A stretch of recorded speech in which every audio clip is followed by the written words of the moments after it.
साले हज तक करने के लिए हमारे अशोक स्तंभ का इस्तेमाल करते हैं। हमारे टैक्स के पैसों से सब्सिडी लेकर तुम जाते हो हज करने, और तुम बात कर रहे हो कि अपने ईमान की। हमारे दिए हुए पैसों से बैंक में तुम जाके लोन लेते हो। लोन तो हराम है ना इनके धर्म में।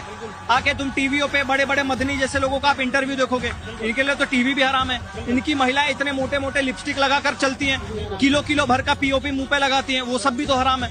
सर कुछ हराम नहीं है, इनके लिए एकमात्र इलाज है सर जूता चप्पल, उससे ये सही रहने वाले। आजा बेटे आजा। भेड़िए, ये मूत पीने वाली जबान को लगाम दे जिसको तू इस्तेमाल कर रहा है।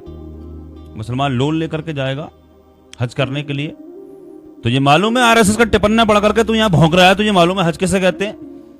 हज उस पर फर्ज होता है जिसके पास माल होता है।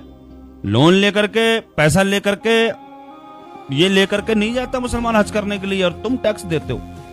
मुसलमान टैक्स नहीं देता, तुम्हारे बस की बात है मुसलमानों के बराबर तुम टैक्स दे दोगे तुम मुसलमान की बराबर? अरे ये मुसलमानों के पूर्वजों की ये तारीखी जमीन है। देख ताजमहल, लाल किला, ये जाने कितनी ऐसी जगहें जिनका टैक्स, जिनकी कमाई अगर मुसलमानों को दे दी जाए तो कोई गरीब नहीं रहेगा। बकवास करते रहते हो, भोंकते रहते हो मुसलमानों के ऊपर, ये और वो, ऐसा और वैसा। आए दिन तेरी वीडियो देखता हूं मैं। मुसलमानों के जब तक नहीं बोलेगा तब तक तेरी रोटी हजम नहीं होती है भेड़िए। और रोटी हजम क्या होगी? मुसलमानों के नाम पर अगर नहीं भौंकेगा तो तुझे रोटी मिलेगी ही नहीं। मुसलमानों पर तो भौंकता है तू, जूता और चप्पल आना, जूता चप्पल और ये और वो बकवास करता रहता है, भौंकता रहता है। आए तुम तेरी वीडियो 2-3 लोग तुम ऐसे हो, तुम हमेशा मुसलमानों पर भौंकते रहते हो।